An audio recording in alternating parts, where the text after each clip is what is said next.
మన తాడిపత్రి కాన్స్టిట్యున్సీలో మనకు దాదాపు 650 విగ్రహాల దాకా గణేష్ విగ్రహాలు ఈ సంవత్సరం స్థాపించినారు. వీటిల్లో భాగంగా మనకు 3వ రోజు అయినట్టు 9వ తేదీ కొన్ని నిమజ్జనం అయినాయి. ఈరోజు ఫైనల్ డే, ఈరోజు 5వ రోజు నిమజ్జనం జరుగుతున్నాయి. ముఖ్యంగా మన తాడిపత్రి టౌన్లో ఉండే 10 విగ్రహాలు, దాదాపు 197 విగ్రహాలు మనకి ఈరోజు నిమజ్జనం జరుగుతుంది.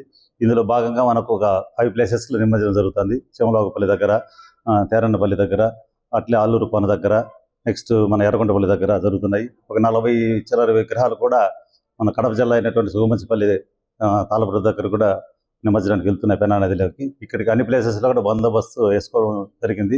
ఎస్పీ గారు ఉత్తర్వుల వరకు మనకు అడిషనల్ ఎస్పీ అడ్మిన్ గారు కూడా ఇక్కడ ఇన్ఛార్జ్గా మనకు తాడిపత్రికి వచ్చారు. మనకు 275 మంది మొత్తం టోటల్ మన తాడిపత్రి సబ్ డివిజన్ ఇచ్చిన స్టాఫ్ను కానీ, అట్లే మన ఏఆర్ కానీ, ఏపీఎస్పీ కానీ అందరినీ కలిపి, హోంగార్డ్స్ అంతా కలిపి 270 మంది స్టాఫ్ను డ్యూటీలో ఈరోజు వినియోగించుకుంటున్నాము. అందరికీ కూడా ఇన్స్ట్రక్షన్స్ ఇచ్చి అన్ని ప్లేసెస్లో వేసాము.